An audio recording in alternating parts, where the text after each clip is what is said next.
Bonjour à tous et bienvenue dans Bonjour chez vous. Aujourd'hui, nous vous parlons des bienfaits d'une vie équilibrée. Alors, on peut être équilibré à plusieurs niveaux et on va essayer d'être le plus large possible pour vous aider. Donc, c'est une émission qui se veut plutôt pratique, mais spirituelle en même temps. On est capable de faire les deux en même temps, n'est-ce pas, mesdames? Oui, yes, tu le dis, le parfait équilibre. Le parfait équilibre, c'est ça, naturel et spirituel mis ensemble, le package parfait. Et Nadine, tu vas nous parler, toi, de l'équilibre entre la vie privée et le travail dans une rubrique famille, c'est bien ça? Exactement, une rubrique famille pour tous ceux qui travaillent et qui sont des fois très pris par leur travail et qui ont du mal à faire la part des choses avec la vie familiale. Comment faire la part des choses, comment faire cette coupure entre la vie de famille et la vie du travail. Tellement actuel comme sujet, comment ne pas ramener le travail à la maison ou la vie privée au travail, mais c'est rarement ce problème. Hein. C'est marrant quand même. Hein. Nous devrions en parler dans cette émission. Nous allons beaucoup en parler. Allez Aurélie, on va commencer avec toi dans la pensée du jour.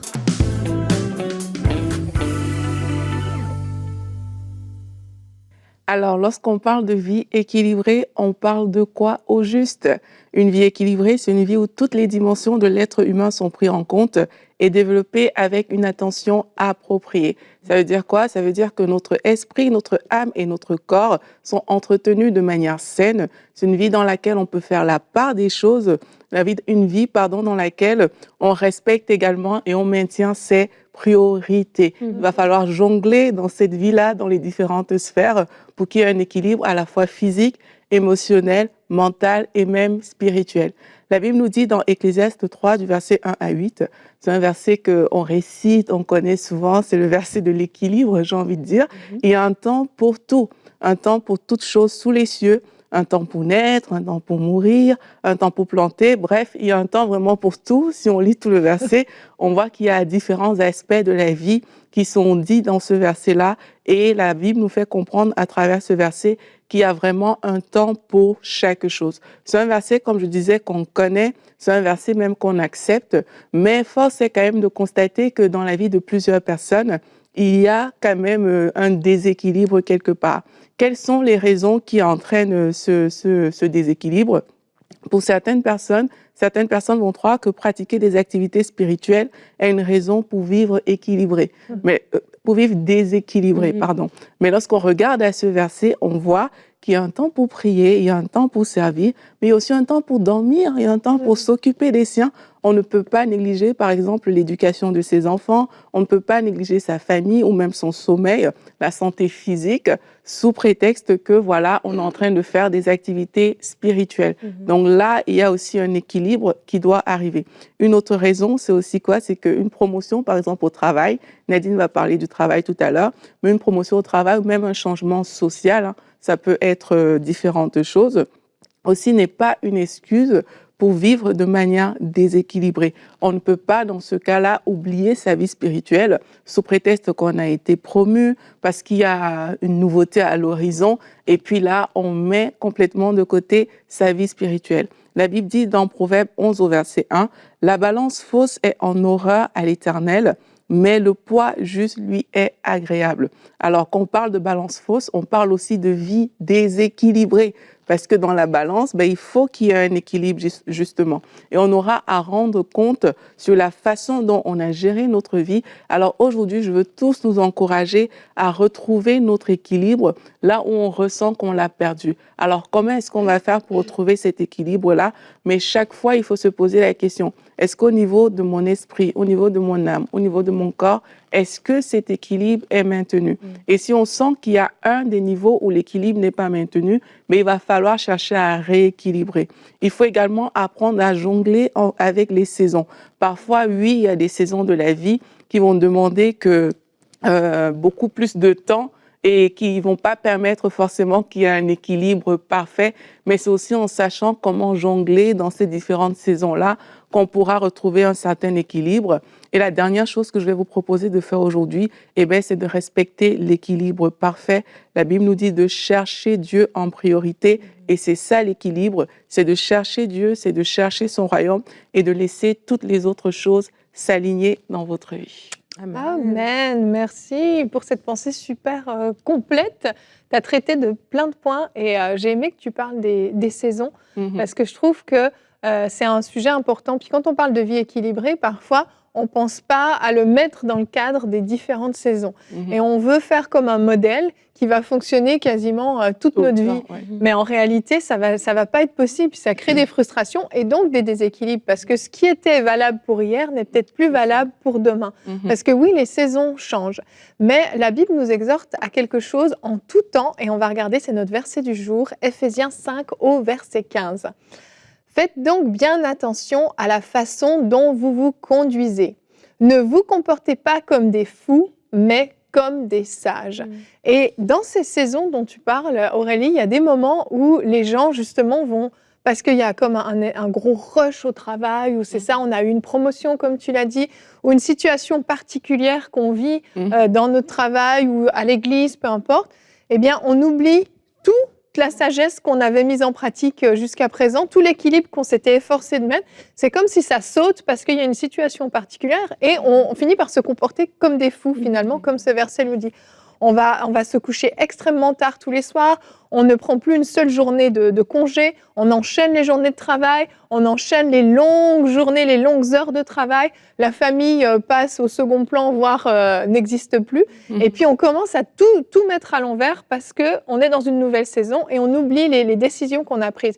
Et c'est là où il faut être très sage, quand une nouvelle saison arrive, se dire « Ok, mon modèle peut-être ne fonctionne plus, mais est-ce que je peux trouver un autre modèle qui fonctionne avec cette nouvelle saison et garder un petit peu de flexibilité et d'adaptabilité dans cette nouvelle saison qu'on traverse.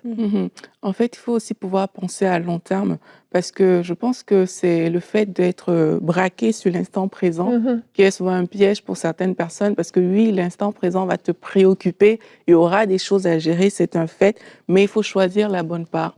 Et c'est pour ça que dans ma pensée, j'ai parlé aussi de l'esprit, de l'âme et du corps. Parce que parfois, oui, on va dire, je choisis la bonne part sur le plan physique, par exemple. Je mets tout, supposons, dans le sport, je prends ça comme exemple. Et puis, j'oublie tout le reste. Mais t'es pas juste corps, tu es aussi âme. Donc, si tout ce que tu fais sur le plan physique nuit à ton âme, tu seras déséquilibré. Si tout ce que tu fais, peut-être au niveau de ton âme, tu veux te faire plaisir, tu veux faire telle chose et tout. Mais si ça nuit au côté spirituel, tu seras déséquilibré. Et ça, c'est parce que parfois, on regarde juste au présent. On voit que, OK, mais j'ai ce besoin actuellement, j'ai cette promotion actuellement. Il faut le faire, il faut y arriver. Et c'est ça qui fait qu'on oublie tout le reste. Mais on doit apprendre à penser vraiment à plus long terme que ce qu'on voit juste aujourd'hui. Quand Jésus parle à Marthe, il lui dit que Marie a choisi la bonne part, celle qui ne lui sera pas ôtée. Et parfois, pour vivre équilibré, il faut pouvoir choisir la bonne part, celle qui va durer dans le temps. Et on va remarquer que les choses qui vont durer dans le temps, c'est quoi? Ta famille dure dans le temps, ça veut dire qu'elle doit être une priorité. Ta relation avec Dieu dure dans le temps, elle doit être une priorité. Ton travail est nécessaire, oui, tu vas le placer dans ta vie, de sorte qu'il n'y ait pas de déséquilibre dans tout le reste. Et ça, c'est la chose avec laquelle il faut apprendre à composer, à jongler, mais dans tous les cas, il faut reconnaître notre priorité ultime, qui est vraiment notre Dieu. Amen. Amen. Et j'aime trop le titre de cette émission parce que ça parle des bienfaits d'une vie équilibrée. Et des fois, on peut penser à tort qu'il n'y a pas tant de bienfaits que ça. Si je suis à fond dans mon travail et que voilà, je vois les résultats parce que je m'épanouis, parce que voilà, j'ai de l'argent, parce que j'ai une reconnaissance sociale, je peux penser que c'est bien. Mais si je comprends qu'il y a des bienfaits à peut-être couper à cet endroit-là, il y a des bienfaits à avoir une vie équilibrée, je vais pouvoir mettre en application en fait tout ce qui est dit aujourd'hui. Parce qu'il y a des personnes qui roulent à 100 000 à l'heure et ils sont conscients que leur vie est déséquilibrée. Peut-être même au niveau de leur santé, ils sentent que voilà, leur corps les dérange et tout. Mais bon, ils remettent ça voilà, à demain. Pourquoi? Parce qu'ils veulent continuer à aller à fond. Mais vraiment de se dire qu'il y a un bienfait à l'équilibre en fait, et ça nous permet, lorsqu'on a une vie équilibrée, ça nous permet même de rester plus longtemps sur Terre, parce que vraiment il y a des personnes aussi, vous travaillez tellement fort, vous êtes tellement à fond dans ce que vous faites, et que vous manquez vraiment à faire des choses qui sont de basiques, de bien se nourrir, de dormir assez, d'avoir juste une vie sociale qui te permet même toi-même, dans ton âme et tout, d'avoir des connexions avec d'autres personnes. C'est aussi important que voilà, la carrière ou le ministère, ou etc., qui prend toute la place. Et dans Parole de Femme, il y a quelque temps, on avait fait une série sur les extrêmes.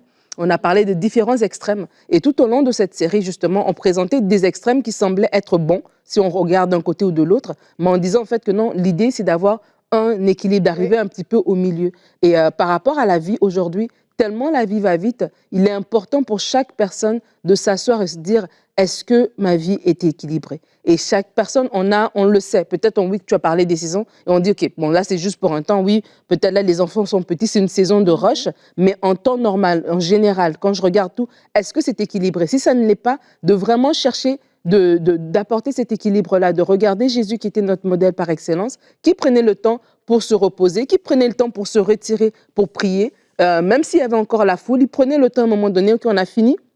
Dans cette ville, on doit se diriger vers une autre parce que je dois continuer ma mission. Et donc ça doit nous apprendre aussi des fois, nous-mêmes, on perd l'équilibre parce qu'on se laisse porter par des choses en se disant que c'est important. Oui, c'est important, mais ce qui est important, c'est que toi aussi, tu sois vivant pour faire toutes les restes des choses que tu as à faire, en fait. En fait, Ouais. vas-y. Et j'aimerais dire aussi qu'à la fin de la journée, tu es responsable de ton propre équilibre. Et comme on a dit qu'on parle de bienfaits, dans mes recherches, j'avais vu que, en fait, il y a plusieurs souffrances qui sont vraiment le résultat d'une vie déséquilibrée. Et c'est des choses dans lesquelles les gens, peut-être qui nous suivent, vont se reconnaître.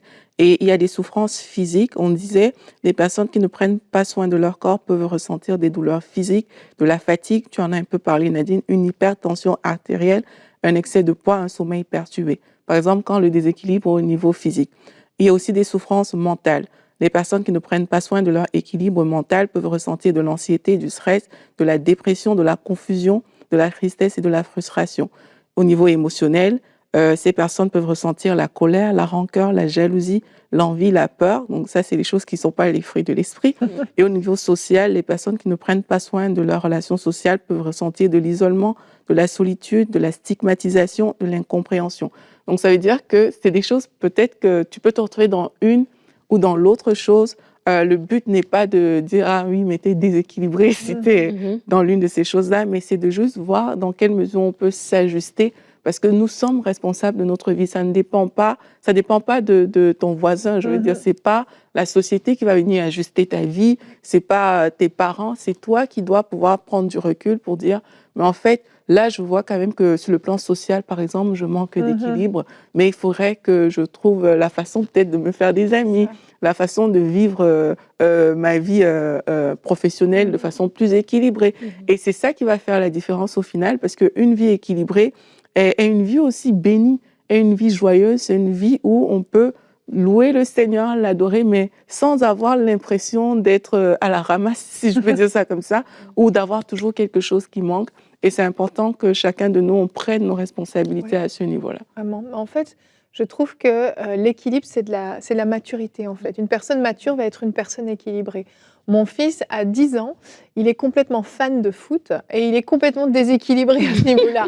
Il ne mange que foot, il ne parle que foot, il ne rêve que foot, il ne pense que foot. Tout tourne autour de ça. Et moi, en tant que maman, j'essaie de lui apprendre à être équilibré, à se modérer un petit peu, à laisser de la place pour d'autres choses et pour sa relation avec Dieu principalement, mais d'autres choses aussi. Et ça fait partie de la croissance. C'est un enfant, c'est normal, il est comme ça, il est passionné. Mais en tant qu'adulte, quelqu'un qui est déséquilibré, pour moi, c'est qu'on n'a pas le fruit de l'esprit de la maîtrise de soi qui se manifeste. On est juste dirigé par ce qui nous paraît être urgent, ce qui nous touche, oui, ce qui nous passionne peut-être, mais on n'a pas la sagesse de se poser puis de se dire là, il faut que je fasse attention à ça, il faut que je modère ça. Et en fait, l'équilibre, c'est de la maturité. Donc, je pense qu'on a tous à grandir là-dedans, bien sûr, et comme on l'a dit, il y a des saisons particulières, il faut rester flexible, il ne faut pas être rigide non plus. J'ai connu des gens qui étaient tellement rigides que tu peux rien toucher, déplacer dans leur horaire, et là, ça pose problème. Donc, restez quand même flexible, mais ayez la maturité, la sagesse de vous maîtriser par moment et de faire des choix qui sont importants pour votre vie, pour votre corps, pour votre vie de famille, pour votre relation avec Dieu. Et je suis convaincue que l'équilibre va se replacer. Et un domaine où l'équilibre est difficile à avoir, on en a parlé un petit peu, c'est le travail versus la vie de famille, le foyer, la maison, les choses personnelles. Et Nadine, dans la rubrique famille, va nous donner ses conseils de maman, travailleuse, femme de pasteur, femme de Dieu, tout ça dans la rubrique famille.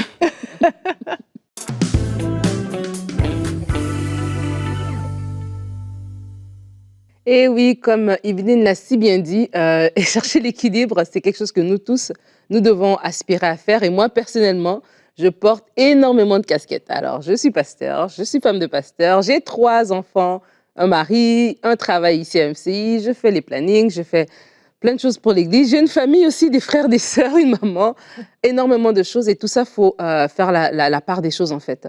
Et on peut se laisser submerger comme ça et l'agenda se remplit des sollicitations, que ce soit des personnes, voilà, des membres de l'église qui ont besoin d'un suivi, d'un entretien, que ce soit voilà, des sollicitations au travail, d'une réunion, d'un projet, que ce soit par rapport aux enfants, le couple, etc. Et tout peut se remplir et on peut se sentir submergé. Mais c'est important d'avoir un équilibre.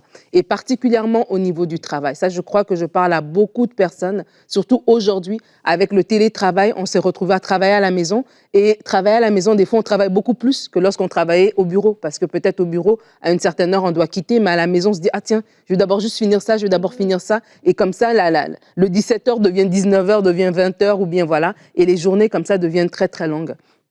Et on peut aussi avoir un manque d'équilibre parce qu'on fait un emploi, peut-être qu'il y a un emploi qui est prenant. Je pense à une personne qui est un policier, je pense à un médecin, une infirmière. Tu sais, des fois, il y a des types d'emplois qui te sollicitent tellement émotionnellement que lorsque tu arrives à la maison, tu portes aussi tous les dossiers que tu avais laissés, un avocat, par exemple, des choses que tu as vues pendant la journée et tu les ramènes à la maison. Mais c'est important de faire la coupure entre la maison et la vie de famille, entre le travail et la maison. Il y a des personnes, pour vous, peut-être que ça ne s'appliquera pas à vous parce que vous, votre travail, dès que 17h arrive, vous êtes capable de fermer la boîte et puis vous êtes parti, vous n'y pensez plus. Peut-être des personnes qui travaillent peut-être dans un emploi avec lequel vous êtes en contact avec la clientèle qui est moins sollicitée exactement. Mais pour les autres, je vais partager avec vous 4 points qui vont nous aider à comment faire la coupure entre le travail et la vie de famille.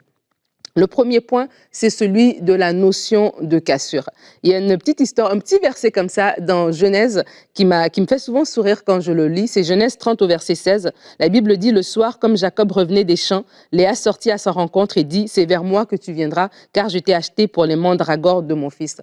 En fait, je parle de cette histoire. Pourquoi? Parce que j'imagine Jacob qui revient du travail, qui est fatigué, qui a labouré toute la journée, qui s'est occupé des brebis, voilà, qui a fait tout ce qu'il devait faire. Et il arrive à la maison pour s'asseoir. Et là, il trouve des dossiers, il trouve des choses en fait qui l'attendent. Alors qu'il était parti, ses femmes se sont disputées sur quelque chose, ont établi quelque chose et il arrive, il trouve ça. Et des fois, quand on travaille, on vient à la maison, on pense qu'on revient pour s'asseoir, mais on trouve autre chose. On trouve peut-être les devoirs, on trouve le ménage, on trouve les situations familiales qui nous attendent. Et on ne peut pas tout simplement se dire, ben, j'ai travaillé, ça s'arrête là. Non, on doit être capable de quitter le rôle du travail pour entrer dans le rôle à la maison. C'est pour ça que je parle de la notion de cassure. Et la cassure peut se faire de différentes manières. Moi, par exemple, je me rappelle, avant, dans mon ancien emploi, une chose que je faisais quand je rentrais à la maison, c'était prendre ma douche tout de suite. C'était ça ma cassure, en fait, qui faisait que là, je suis plus avec mes dossiers, je pense plus à mon travail. Là, je suis en mode maison. Ça peut être autre chose. Peut-être pour vous, vous avez une petite routine, mais c'est important d'établir cette routine-là pour pouvoir faire la cassure. Pour certaines personnes, c'est d'arriver et de raconter peut-être ce qu'ils ont porté aujourd'hui. Peut-être que vous travaillez et votre travail est demandant au niveau émotionnel, au niveau intellectuel, et vous avez peut-être besoin d'avoir en 15 minutes où vous allez parler de ce que vous avez fait, d'un dossier qui vous préoccupe. Mais une fois que vous avez fini, c'est fini. On n'en parle plus, on fait la différence parce que là, maintenant, on se trouve en mode maison et notre maison a besoin de nous. Comme Jacob revenait du champ, ben, sa maison avait besoin de lui. Mais de la même manière aussi, vous, votre maison a besoin de vous et c'est important pour vous de faire cette cassure. Le deuxième point, c'est le point du piège de la passion. Parce que c'est un piège. J'ai dit tout à l'heure qu'il y a des personnes pour qui le travail, bon, c'est juste un travail, on a terminé et ça s'arrête là. Et il y a d'autres personnes pour qui le travail, c'est vraiment une vocation et ils sont passionnés, c'est des projets, c'est peut-être des entrepreneurs, c'est des gens qui aiment ce qu'ils font et parce qu'on aime ce qu'on fait, parce que ça semble bien, comme on nous l'a dit dans la pensée, on peut penser que parce que c'est bien, ben c'est normal que ça prenne toute la place et que ça m'enlève un équilibre. Mais on a vu dans la pensée, dans la discussion, que ce n'est pas le cas. Alors la passion peut être un piège. C'est bien d'être passionné de votre travail, c'est bien d'avoir des projets, de faire des grandes choses, et des fois même des choses pour le royaume. Hein. Peut-être que vous travaillez dans le royaume, vous faites des choses pour le Seigneur. C'est bien de faire toutes ces choses-là. Mais si le Seigneur vous a donné une vie, vous a donné peut-être des enfants, un foyer, ou juste une santé, des amis, ben c'est important d'avoir un équilibre aussi. Et c'est le respecter, c'est l'honorer, c'est le remercier, c'est être reconnaissant que de prendre soin de ces autres aspects-là. Et vraiment, la passion peut être un piège parce que la passion, c'est beau, C'est bien d'être passionné, mais si on ne fait pas attention, elle peut venir engloutir les autres choses et nous empêcher d'avoir un équilibre. C'est pour ça qu'il y a des gens qui, au bout d'un certain temps, voilà, vont faire un burn-out, vont s'épuiser complètement et c'est comme, ils sont totalement dépités. Pourquoi? Ils ont tout, au nom de la passion, ils sont allés trop vite.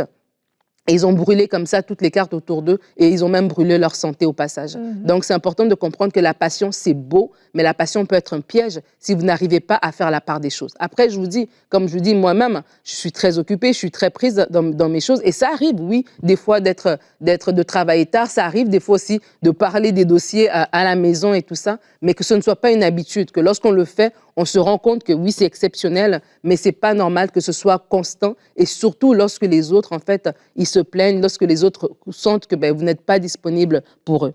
Le troisième point, et Aurélie en avait parlé dans sa pensée, c'est le sens des priorités. Il y a ce verset qu'on connaît bien dans 1 Timothée 5, le verset 8, si quelqu'un n'a pas soin des siens et principalement ceux de sa famille, il a renié la foi, il est pire qu'un infidèle. Et ce verset nous apprend que la famille, c'est important. Pourquoi? Parce que des fois, on prend notre famille pour acquis. Lorsque justement, on est passionné par notre travail, on réussit aussi. Et le fait de réussir dans notre travail peut nous amener aussi un sentiment de fierté, un sentiment d'épanouissement, une certaine gloire, entre guillemets. Et du coup, on commence à négliger un petit peu les gens autour de nous en se disant, écoute, c'est ce travail qui permet qu'on soit bien logé. Et puis voilà, et voilà. Et on a des explications comme ça et on néglige les gens autour de nous. Mais ce verset nous rappelle que le Seigneur qui vous a donné cette femme, qui vous a donné ce mari, qui vous a donné ses enfants, qui vous a donné peut-être ses frères, ses sœurs, ses amis, il ne vous les a pas donnés en vain en fait. Et comme Aurélie le disait dans son intervention, que c'est l'équilibre, ça revient à nous, votre famille, c'est à vous de la valoriser. C'est pas à vos enfants de tout le temps vous rappeler papa, papa, maman, maman ou votre femme à vous mettre la pression. C'est vous-même d'être reconnaissant.